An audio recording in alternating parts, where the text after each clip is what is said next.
The pandemic is dramatically changing our everyday lives. As we continue our series, The New Normal, we look at how those changes will affect the way we work, socialize, learn, and vote. President Trump says going back to school is something state governors should seriously start to consider, but it's not clear what school will look like when students return. John King was Education Secretary under former President Obama. Now he is the president and CEO of the Education Trust. Good morning, Mr. Secretary.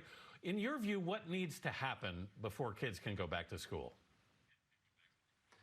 Well, we've got to be guided by the best public health recommendations, and those include 14 consecutive days of declining cases first in the community, getting in place a good system of testing and contact tracing, and then we've got to have careful planning for how we reopen school in a way that is safe for staff and for students.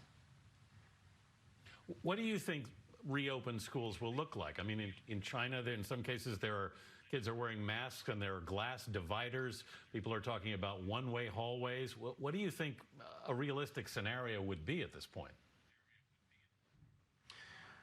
Well, assuming that we've got in place that good system of testing and contact tracing, I think we're going to see school districts needing to adapt the structure of the day. Fewer students in each classroom, procedures for lunch that will look very different where students are eating in the classroom rather than in a cafeteria, rethinking activities like physical education so that students aren't crowded into a small space together. There'll need to be personal protective equipment for teachers.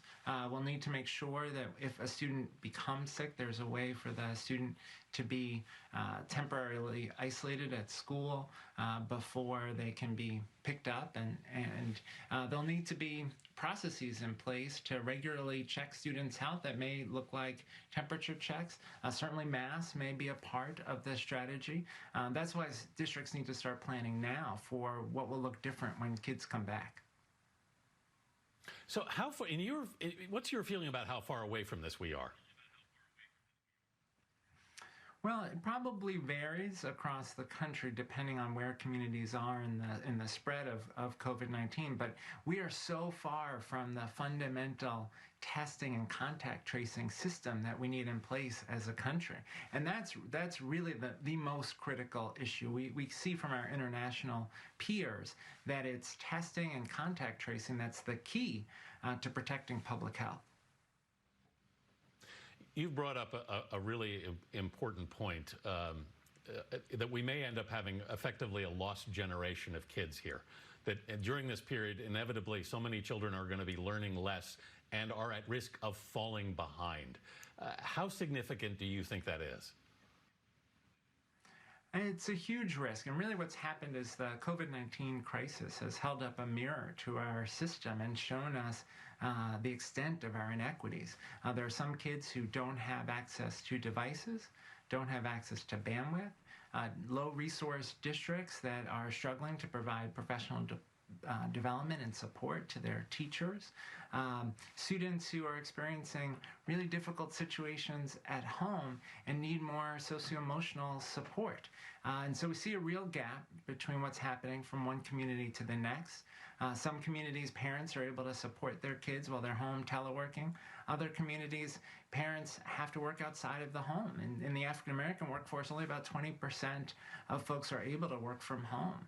So we're going to see very large academic gaps when students come back. That's why we need to be thinking about potential summer school, extended school day with after-school programming, probably summer school in summer 2021. We've got to make sure that we don't end up with a lost generation of students. And that's a question of political will. Are we willing to make the investments necessary to protect students? All right, so much at stake. Secretary King, thank you so much for being with us this morning.